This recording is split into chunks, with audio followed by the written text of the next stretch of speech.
Okay, I've had a few people contact me recently about renovating old cottages. And as you know, folks, I've been doing all this on my own with the occasional bit of paid work, people that I've hired to do certain things like help me with various projects and initially putting in the new ceilings and, you know, all that. All that's all detailed in my book, A Cottage in 3 Acres. But the overriding problem that so many people who have never lived in an old cottage before have is that of damp. Okay. Now you will have noticed in virtually all my videos going back over 10 years and all my blogs on the website that goes back over 15 years, I think, something like that. The importance of airflow in an old stone cottage is very, very important. So you'll see that I have doors open, windows open, bedroom doors open, the door through to the shower room and bathroom. Airflow, good airflow. And you'll also notice that I don't have an open fireplace here. Now, in the beginning, there was an old stove in this spot which was useless. It had burnt out the belly of it, so to speak, and rusted up. So I never opened that fireplace. I put another stove in. The fireplace in the kitchen was open. There wasn't a stove in there. Now, all these fire chimneys, should we say. Now you can see the breadth of this chimney here, look. It's massive.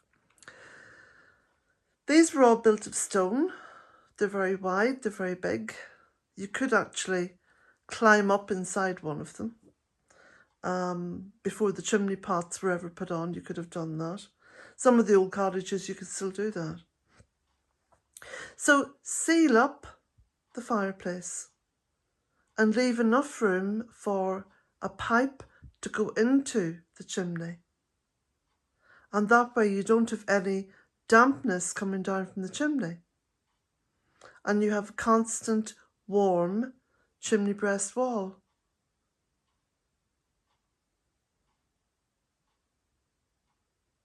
And, more importantly, you have maximum heat. Because we all know with open fires, the heat mostly goes up the chimney. This little stove here, and it is little, gives out 6.5 kilowatts of heat. It's amazing. And because it's sitting proud of the chimney, it's excellent for the circulation of heat. Also, of course, with a little stove, you can cook a meal on it, boil a kettle, heat water up for a hot water bottle, etc. You know, it's far more practical. So for a very small investment, I mean, this one was €326, I think it was. Something like that. It was less than 350 anyway. And excellent little thing. So plenty of air to circulate. Keep the cottage warm wherever possible. I mean, even during the summer, I'll put a very small fire on in the stove in the kitchen just to heat my hot water. But circulation of air, hugely important.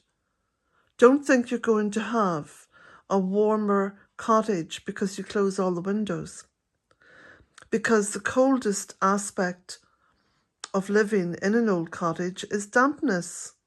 Where you have dampness, you have coldness. And of course, you've got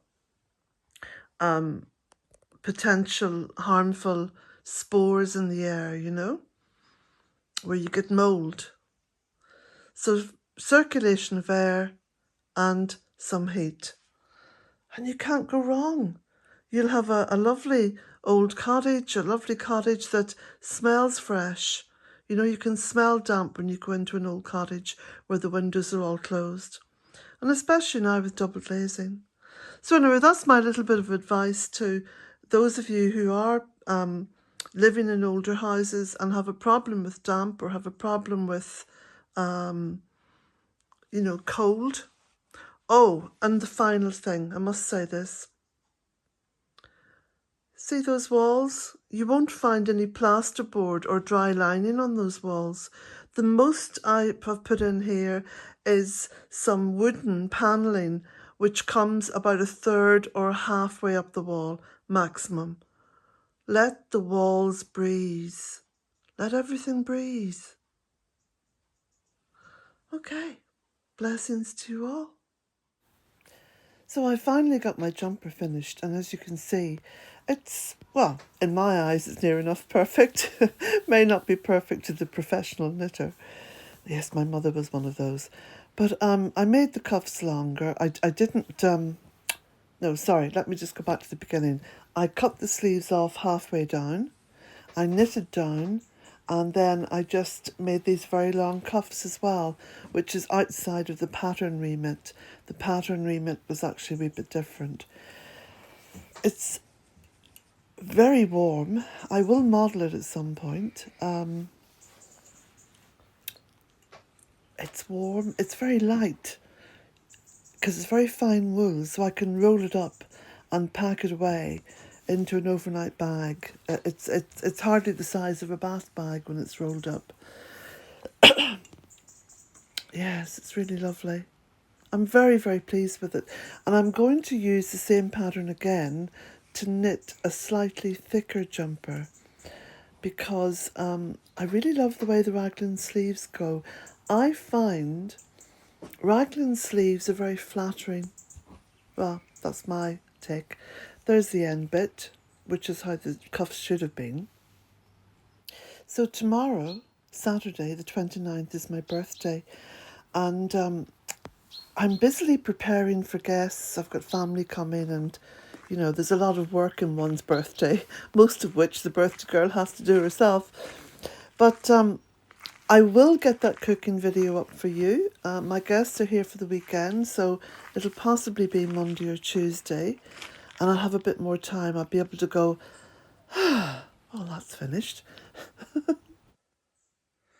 Thank you, Eva. Thank you. Going to be planting them soon. A little view of Bealton Cottage when I first bought the cottage. And this was the land looking up from the road and the land looking down from the cottage. Blessings to you all.